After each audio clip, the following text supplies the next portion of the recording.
Okay, so a few words about myself that you know where I'm coming from. So I'm the, as Lauri introduced, I'm the CEO of EXO and the chairman of Drupal Association of Finland. I have been coding from '83, started with BASIC, then had classical Fortran, C, C++, Java, PHP, JavaScript, other stuff. I've been working with web publishing since '94 and with the open source CMS system from 2003 when I installed first time WordPress. And as said, I'm running EXO. You can find me at these addresses. You can follow me on Twitter if you like. And then I run EXO, that we think that is one of the leading digital services companies in the Nordic countries and Baltic states. Over 80 people, 200 clients, a lot of offices and so forth. If you're interested more about EXO, yes, we are recruiting. Go to exo.com or follow us at EXO. But let's go to the topic, because that's why you probably are not here to talk about EXO myself, even though both are really, really important things. But DrupalCamp is even more important. Okay, let's have a quiz. Any of you remember a company called Sun Microsystems? Yes. Okay, surprisingly many hands in this company with this hardware. Sunblade 2000, 1000. Java. And then when everything got sidetracked, when they launched Java EE, Java 2 EE, to be honest. How about its CEO, Scott McNeely? This guy. 27 years of innovation, Sun Microsystems. Yeah, baby. I don't recall it either, unless I get to see something about them. But they have gone to the past, to the history of computer science already. And why is that? Let's take a history drug. So back in,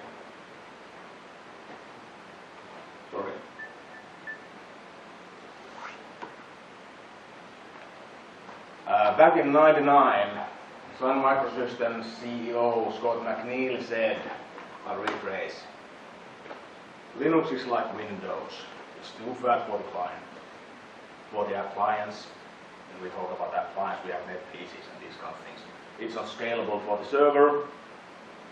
Now, why in the world would anybody ever write another check to Microsoft? I don't know. But why would you do Linux either? That's the wrong answer. Back in '99, half of the supercomputers in the world, I guess that is top 100 supercomputers, were powered by Unix, commercial Unix, licensed from Bell Labs, IBM iX, HP UX, Silicon Graphics IRIX, Sun Solaris. There were some others also, SCO Unix and so forth. And also 5 of the 10 most powerful supercomputers run Unix. And Sun Microsystems was the 69th biggest organization in the United States. The market value in the stock exchange was $54 billion. Huge company, 27 years of innovation, mind you. And then if we take a look at now, well, actually this is at the beginning of this year. Top 500, so let's grow a bit more than there, might be a bit smaller. 2% of the top 500 supercomputers run on Unix, the commercial Unix. Windows, 1%. And the rest, 97% of the supercomputer guys selected the wrong operating system according to Scott McNeely because it's too small to the server and too fast to the client. They didn't probably get the memo from Scott McNeely that this is the wrong answer. Back in 2009, Sun Microsystems was bought by Oracle. There's other head honcho there with $5.6 billion. Like 10% of valuation back in '99 when this Scott McNeil said that Linux is the wrong answer. What happened? What happened to Sun Microsystem? What happened to commercial Unix? 2 words. Can anybody guess? Open source. Excellent, excellent. Both Scott McNeil and Sun Microsystems were surprised by the power of the community, the power of us. This doesn't mean that when you go home and say, wife, I need to go to jail, I'm behind the limits of Sun Microsystems, so you don't need to go. But you are part of the force driving these things. As stated earlier, Sun Microsystems has 27, I can't even show with my fingers because I have these 2 complex to show 27 years of innovation and counting behind them. And it was exceptional engineering company. I have been 3 times in San Francisco, once in Japan, in Java once. 15,000 people. It dwarfs the DrupalCamps. 15,000 engineers. And when it was 2001, you can think of how many gadgets they have on their belts. Everybody was competing like a Gilbert, how many things you had on the belt. There was pager, there was 2 mobile phones, there was PDA, there was Leatherman, and so forth, so forth. It was huge. But and it still runs, Java, it still runs, Oracle still runs Java, so it has not gone happened anywhere, but Java was also free. Java is not, back then wasn't open source, and then I lost interest. I used to be coding Java back in the 97-ish to 2004. So I don't know whether it's open source or not, but there is open source implementation of it and so forth, but it still exists. But Sun does not make servers that much anymore. It was a single company. And one of the things companies do, besides reap profits for the owners, is that they pay salaries to their employees. This is the crucial thing. The companies are constrained with the amount of people that they can hire, the amount of people that they can find, and the amount of people they have money to pay salaries to every single month, every single week.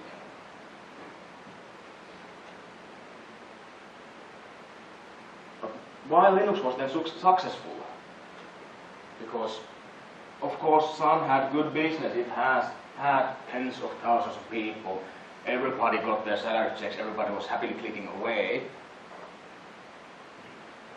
But something happened, and not inside Sun Microsystems. It just didn't go bankrupt. But Linux arrived, and Linux was the first viable open source operating system. Hopefully I'm not. If somebody is really a true believer of GNU Herd project or wants to say that this is GNU Linux or something, then I'm truly sorry. I'm not at that camp, but it still was the first viable open source operating system that had enough features, was stable, and it had enough applications to be usable. I installed my first Linux in '94, Yggdrasil Linux. How many of you have heard of Yggdrasil Linux distros? Good. You don't want to hear about those. It took me half a year to get printing working. But on the other hand, it was some sign of use because I don't print it nowadays either anymore. So and no sound, but I didn't need no sound. There were no cat videos at that time. There was a browser and so forth. But it was usable, and it has compiler, it has Emacs, that is the tool of my trade. For me at least, I know that plenty of you might know Emacs. But anyhow, it was usable for me. It was way better to develop stuff compared to Windows. That was the other alternative for low-scale hardware. in the years that came like 90s, during 90s, I would say, Linux gradually, slowly, and inevitably overpassed the competition. All the commercial Unix systems. Windows NT, how many of you have used Windows NT? Okay. So there are still a lot of people there that might have already gone through the process of healing, but you never know. So the Windows 95 and the others. But there was this concept. I actually used Novel NetWare. I was administrator of Novel NetWare in the 96, 97. That's probably the only computer system that had uptime of 10,000 days. Not my. That was I was upgrading, but I just saw in Twitter recently that there was a Novel NetWare system that has uptime of 10 years, 3,650 days. Yeah, so these things do still exist. But the speed of innovation in Linux and the others was the crucial thing that set us apart. And why? It was a good platform to innovate. It was inexpensive to test. I actually have paid once for Linux distribution for the Yggdrasil because it was 600 megabytes, and even I was using the fastest available internet in Finland back in the Helsinki University of Technology that actually hosted the point that all the internet connection came to Finland. It was still a pain in the ass, sorry my French, to download anything this size. So we ordered CD instead of downloading for 2 days. So that I have paid for Linux and installed it, but it was working and so forth. The world was different, but it was inexpensive test.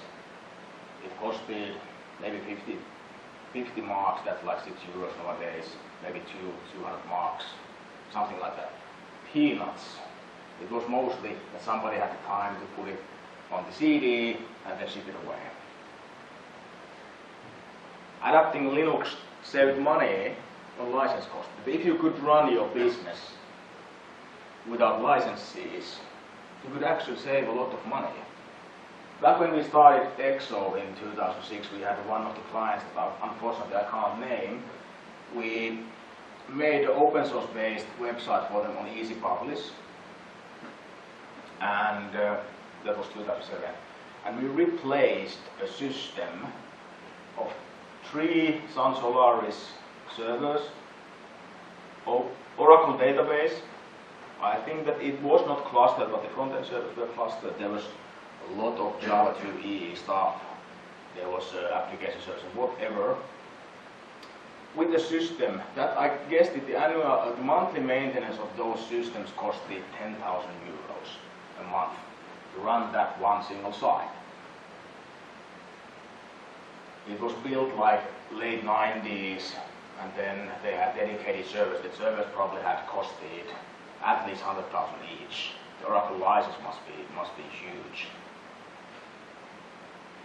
And we exchanged the system to a virtual host that costed 100 euros a year. Talk about cost savings. The funny thing is that this thing I've learned later, that these kind of cost savings could be done only in Nordic countries and Baltic states. Because, for example, in the Netherlands, I've heard similar kind of stories, but the people there are afraid that that guy that originally bought the big system, that he would be fired because he made so bad choice in the past. But instead, they would like to have like 1,000 euro a month, so that they can save their face. But think about it, 100,000 euros a year, plus 100,000 euros a year. We replaced that with a system that costed them 100 euros a year, and it was way better system. Of course, it's a bit unfair to compare then modern content management system to a content management system that was like 6 years old. But hey, customer was happy. Linux gained number of corporate sponsors that donated mostly development to the project. IBM, the people that make the network cards and so forth. The drivers start pouring in and so forth. And when there was IBM said that we are with Linux, we are of course working with ICE, but we believe also in Linux, then nobody would have been fired because they selected something that IBM has selected. So then Linux was future-proof. I went to Linux Foundation, I guess, decided it comes to the next slide. And you can see the big names, Fujitsu, Huawei, Intel, IBM, NEC, Oracle, of all the companies, Samsung, Cisco, Google, Hitachi, Toyota, Adobe. And the list goes on for 3 additional pages. So if you go to linuxfoundation.org about members, these are the supporting members of Linux. Getting back to the topic, the open source communities do matter. They matter for big companies, they matter for small companies, they matter for technology, they matter for people. Community, this is actually from a research that I might have a link later, but there are people have been studying open source communities. And one of the funny things, good things about communities, that it makes cool to adopt an open source project, because you know that there is a peer support. There are people that whose blood and tears will be used. They will be spent when working with the system. So you know that you will get help, and you don't get to be called when you ask for support. Then there's not somebody what is called the customer service agent in India. That can you log into the system and so forth. So it's completely different place. It's safe to adapt new system because there's so many people. The community, meaning us, makes a big addressable market. All of us are also targets for marketing actions through the community. All of us, even I guess that most of the jobs that I don't change my behavior because of advertisements or whatever. But yes, you do. Everybody does. So there's a huge community of people, and then if you see the Linux Foundation members, there's a huge amount of companies that you can sell stuff if you are working with open source. And it makes extremely hard for rivals to compete with open source. Let's have a perspective of the last one with numbers. There's a, I don't know if you can see, it's quite low, but there's a health-policy-systems.com. I don't know where they have pulled that one, but anyhow, there's that kind of site. Content/9/1/36 is probably not Drupal site, I guess.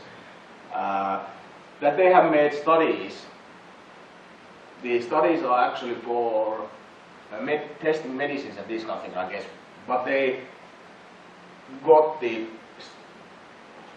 they studied the open source community because they have found that there are certain similarities in these things. So they have found out that developers spend average 11 hours a week working with open source. Some more, I guess Laura here will work more, some of you will work less. And that's more than, and in media it's 7 hours, which means that there's a lot of people that work less than 11 hours, and then some people that work more than 11 hours, but they work way more.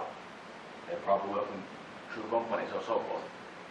So it's more than 24% of a standard work week, if there's such thing as standard work week. But if we calculate it so that I guess that this 0.29 is from either 40 hours or 27.5. I don't remember the mass. This is a bit old slide. But we have a concept in the industry called full-time equivalent. That means that if one person would full-time work instead of working for different projects and so forth. So this is like man day. It's finer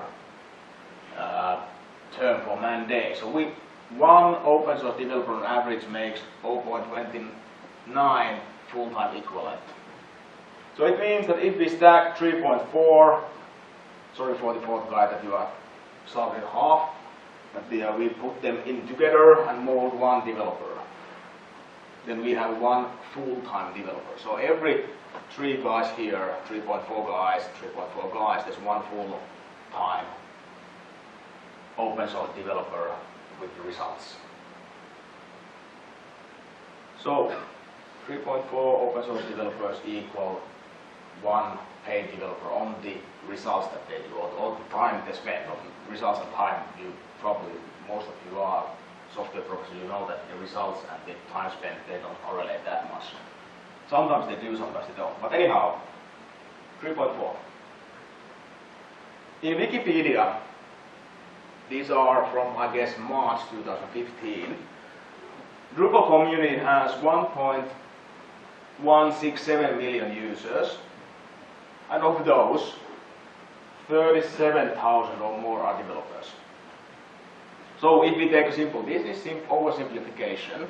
Don't crucify me. I know that there are a lot of people that are way better in math than me, that they are actually, but this doesn't work on it. But let's think that it gives the idea. It doesn't need to be exact. But if we take 37,000 developers and then we get the full-time equivalent, it means that we have 10,370 developers working full-time for Drupal project. 10,370 people. Some of them, these virtual people, these combined people, are here with us. 5 people, 10 people. We have been really active in Drupal 8, so it might be that there are more on average in Finland. And of course, this being a DrupalCamp, then most of people here have touched the Drupal code. If we take a perspective of Drupal 8, that was released, by the way, have you heard, yesterday? Yes. Everybody's so tired that nobody says, yeah, woohoo, or anything.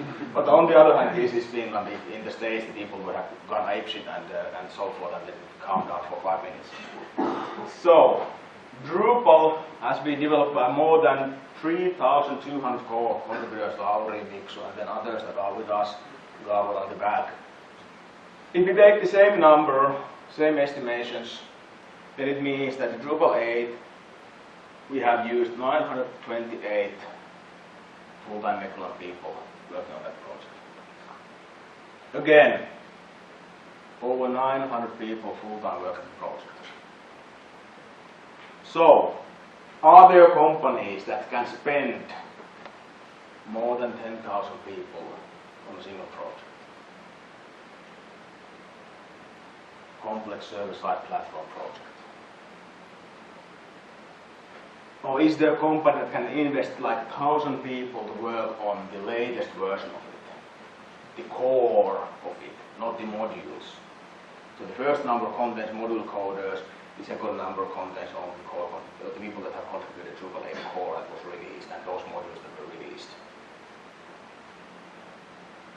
Or a company that has more than 1 million registered users in their community. There might be some of these. But Sun Microsystems was not one of these, any of them. I feel a bit sorry already now bashing Sun Microsystems, but this is the fact. And my hunch is that there are no such companies that can spend 10,000 people working on a single project, that can spend 1,000 people working on the latest version of that project. Nobody gets that much money to support it, maybe except NASA. NASA might be that kind of company, but they have different things. They don't compete, they send people to the moon and Mars. So it's a different ballgame. To give credit to Sun Microsystems, they tried. They actually tried. They bought MySQL.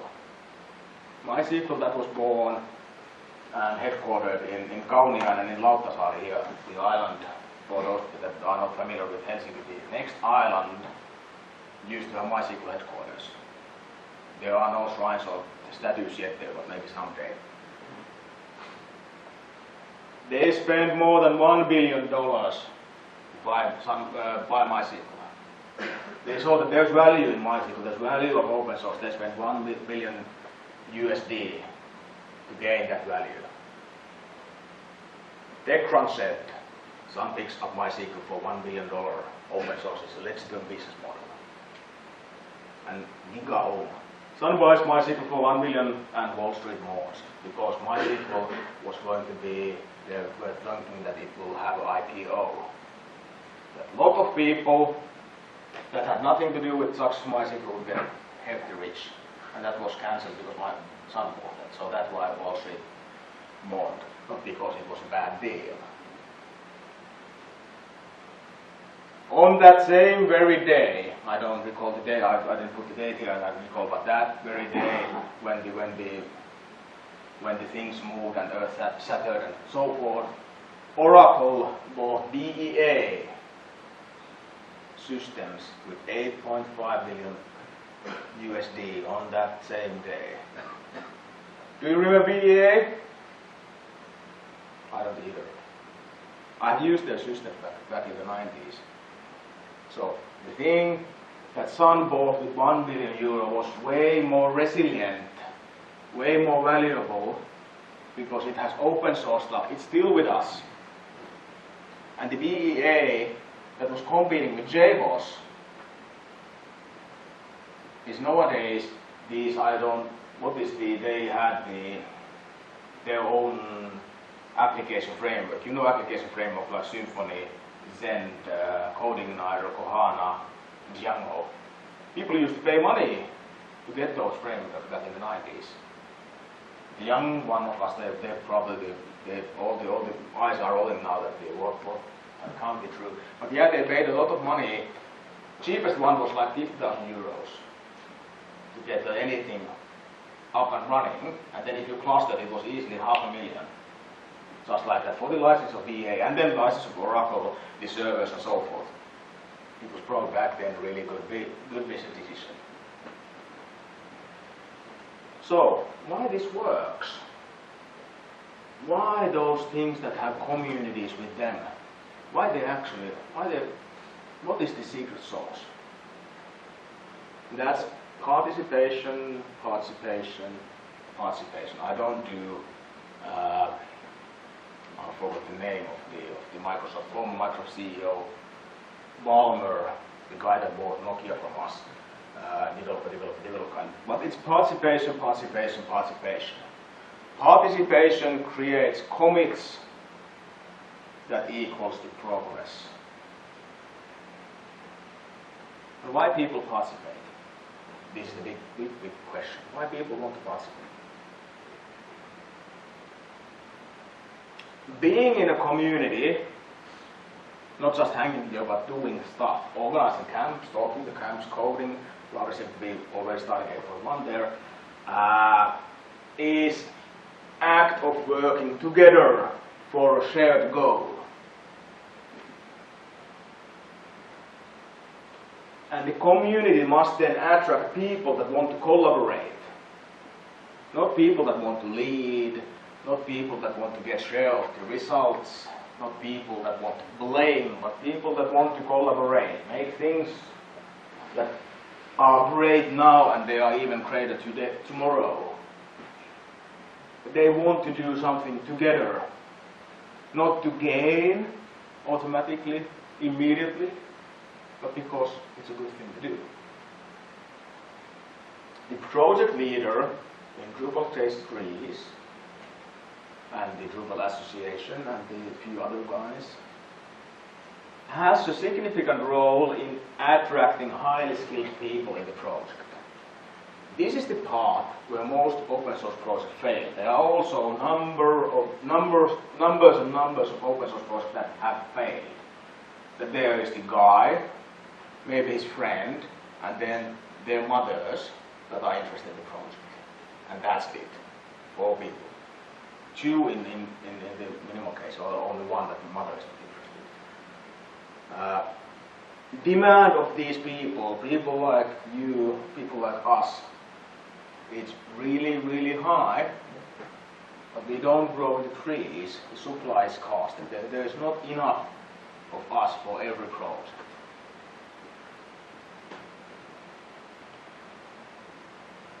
People, all of you, all of us, all of the Drupal community, 1.167 million people,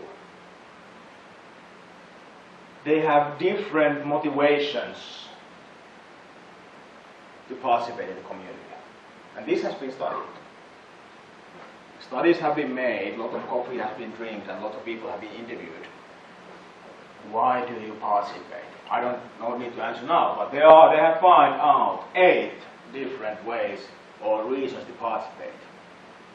Economic, homo economicus. Developer earns money from contributions. Give me money, I'll code for money. Fun. Developer enjoys contributing. I really get something, when I'm doing it. Identity. Developer identifies himself as an open source programmer and maintains that identity, that the community and the work that I do in the community defines me for myself and maybe to others. Learning. Developer wants to learn more, and yeah, give me more about this. I really gain something, and maybe use that knowledge to something else. Networking. This is why we are here. One of the reasons. We are learning here. We are networking here. You want to network to gain a pure network. You can ask questions like, Lauri, I have this kind of problem with Drupal 8. What should I do? Yeah, you should maybe do that, and so forth. And then go to beer or go to have a Pepsi Max or whatever. Have a party like yesterday. Own use. Developer use the software for himself or herself. I code something magnificent. And then keep it myself or do a product of it and then filter it or whatever. Political. Some of you, some of us have reasons that I believe that this is the right thing to do.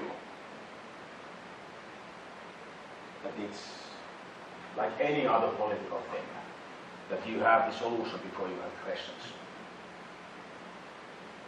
That's a good driver. And signaling, the developer wants to show his skills, that I'm good at this. I know what I'm doing.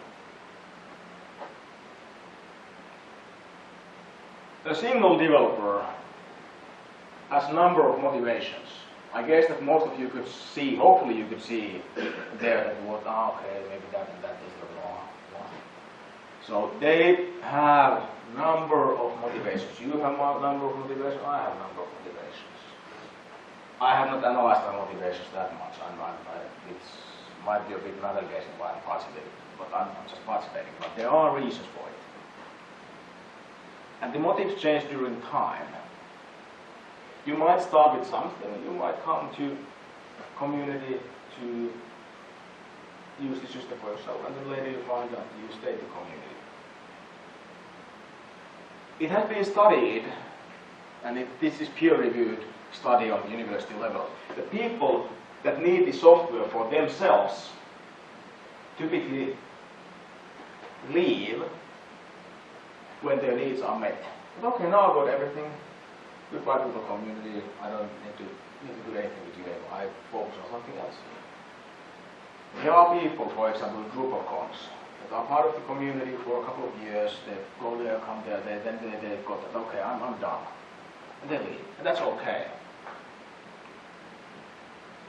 Those people that learn through the participation, or they identify themselves with the community, they have much higher probability to stay in the community in the future.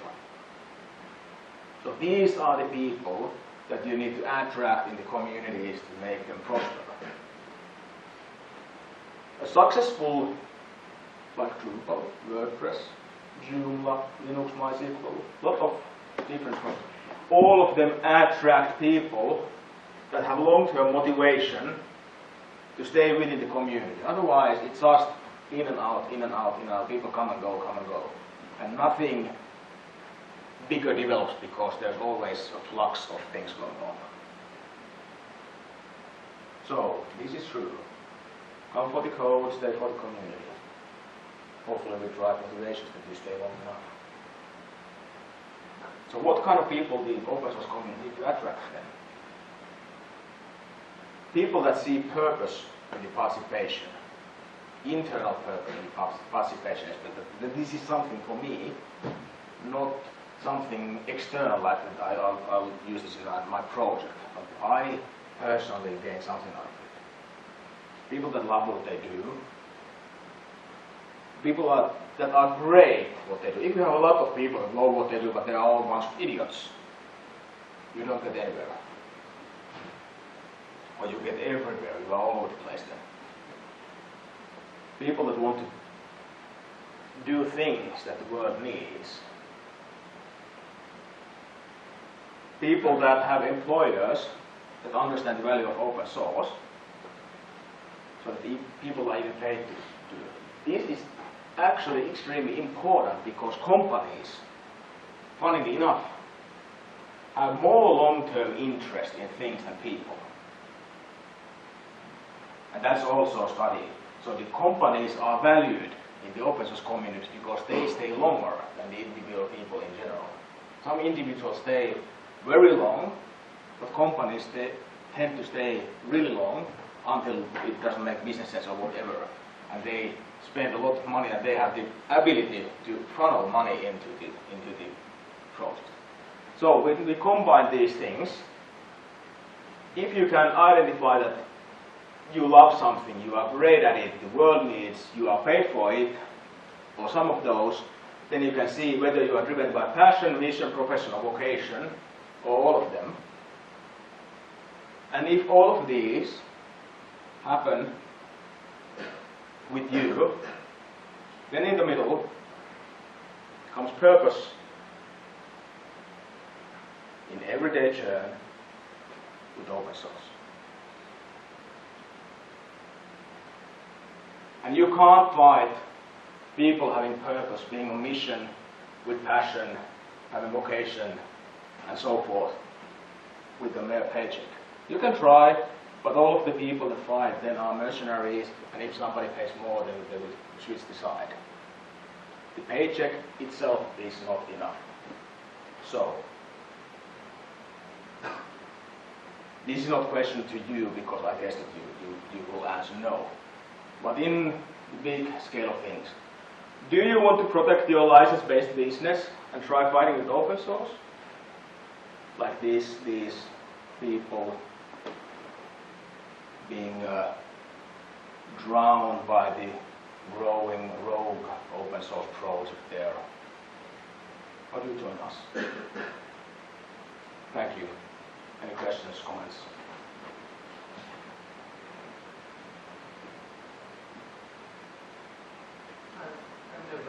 One note. I'll get you my. No, don't worry. We have a recording, so. Oh. I'll not do that this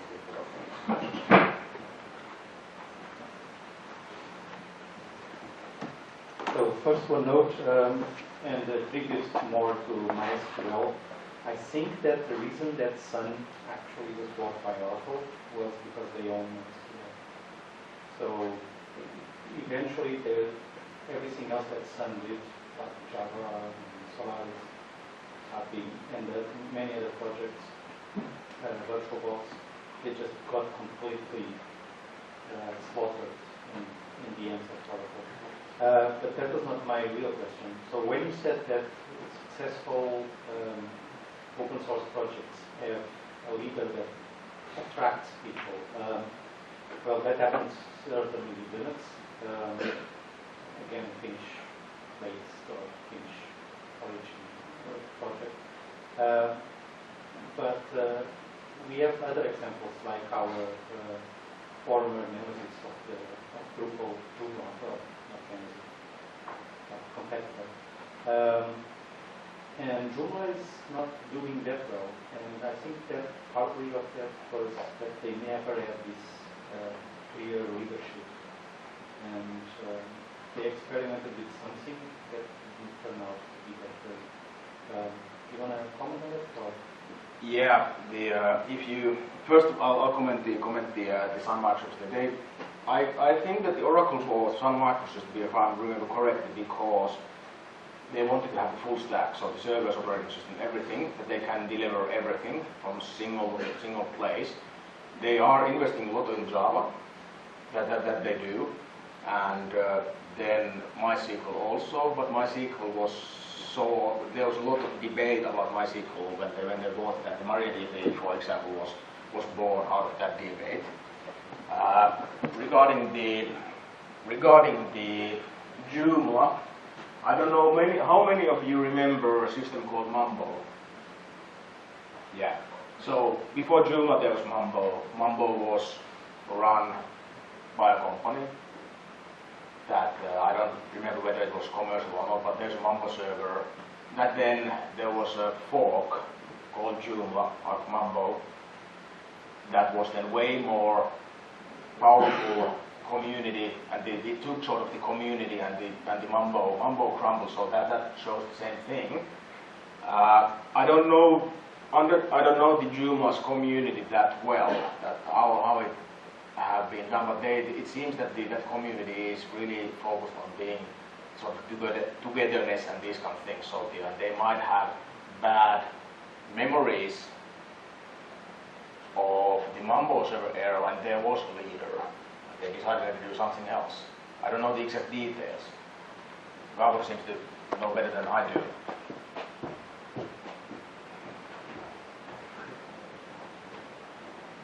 So honestly, I don't have a lot of insight into Joomla either, but from the outset, it seems like they did have a leader in Mambo, and they had distrust for that, so they tried to set up a group of leaders instead.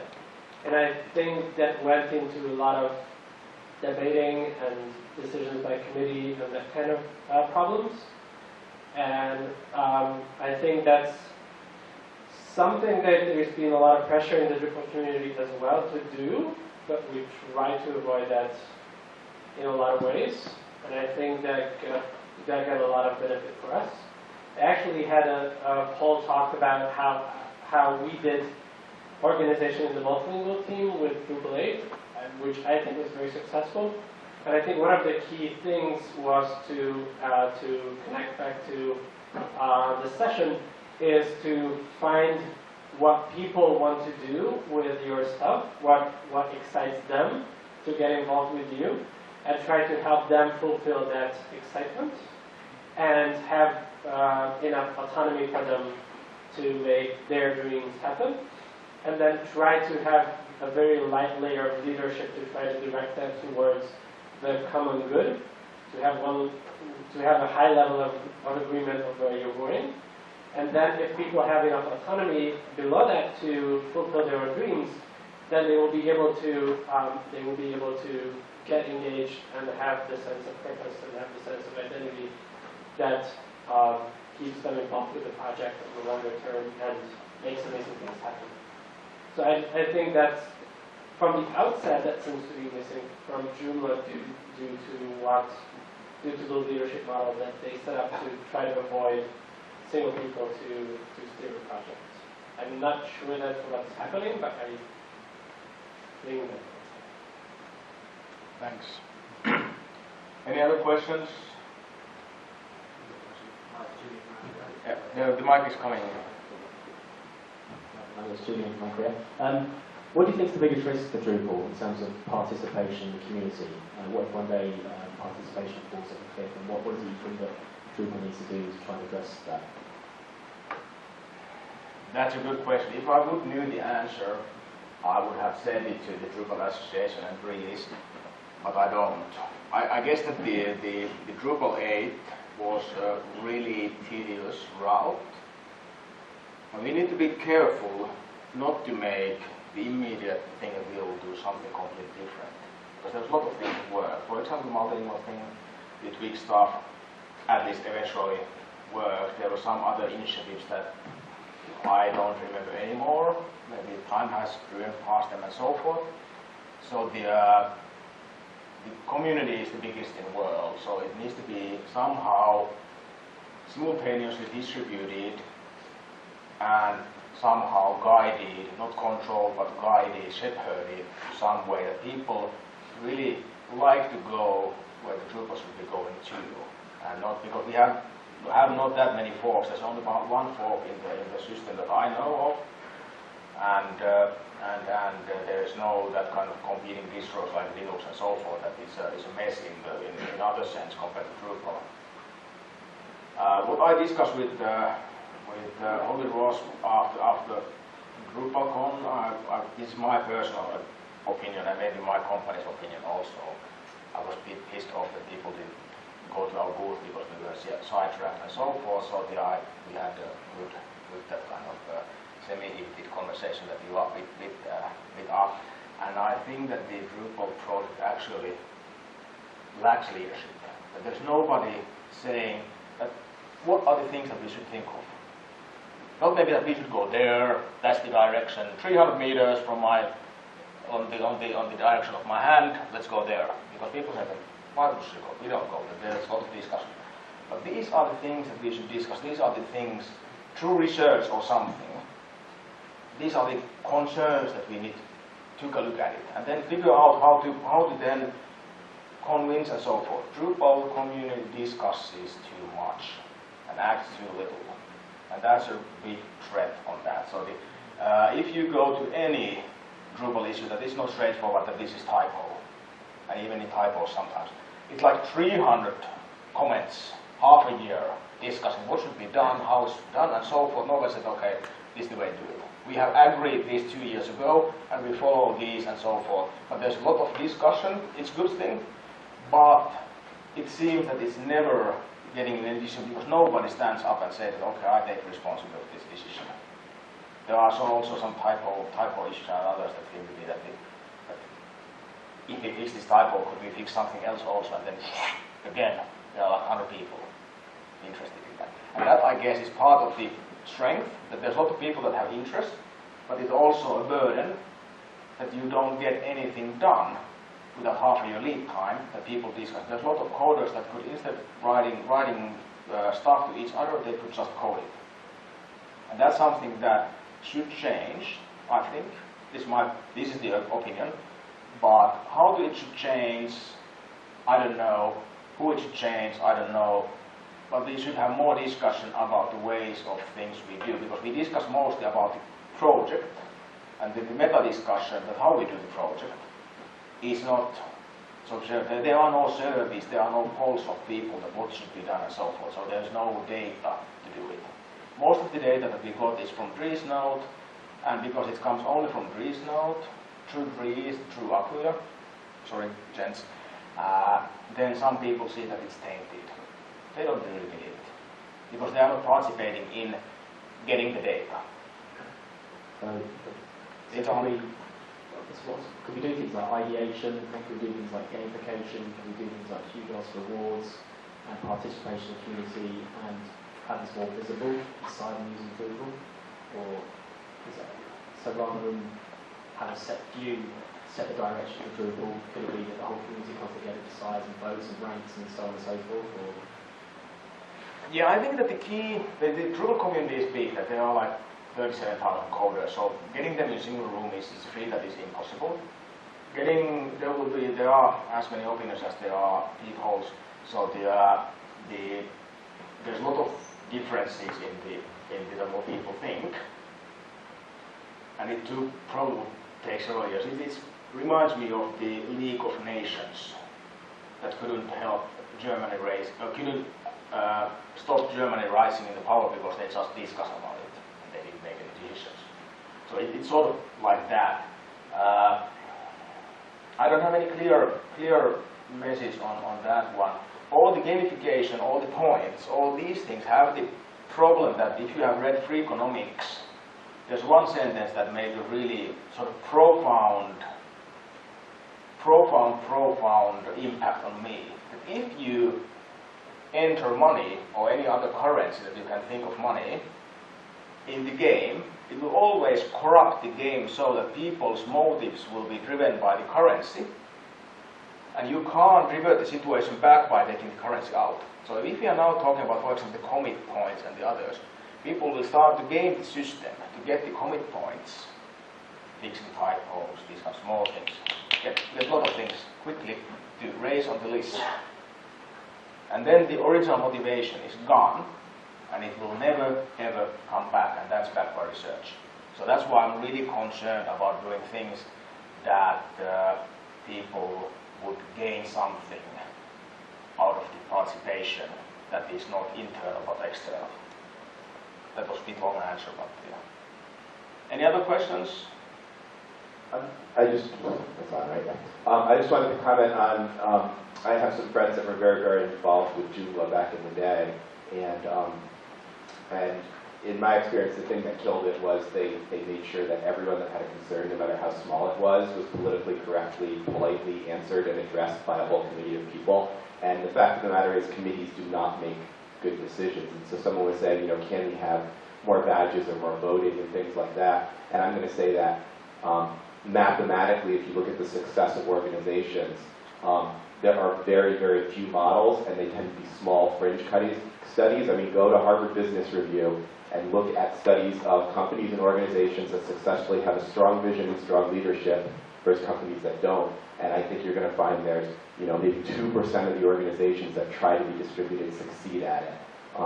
And the thing I want to bring up above that, though, is going back to a point earlier was more important than leadership in my mind is process. Like, it's the fact that we don't actually have a clear path going forward, and there's no one setting that vision, but there's also no way to know how to set that vision or to make those decisions. And so the question doesn't become, hey, are we going to do this? Well, this person asked for it, and they're really important, and they're marginalized, so we should spend time with that. It's more, how do we decide whether this is a priority and how to move forward with it? And so I think if that process goes in place, then I can pretty safely say 20-30% of the people in this room might be pissed with whatever comes out of that, but we're going to be stronger for it. And I watched Joomla go through that, and their answer was, we're never going to be definitive. We're not going to lose that 20 or 30% or 10% or 5% or 2%. We're going to involve absolutely everyone in every single thing. And now they pretty much only exist in Vietnam and Cambodia, and their market share pretty much died.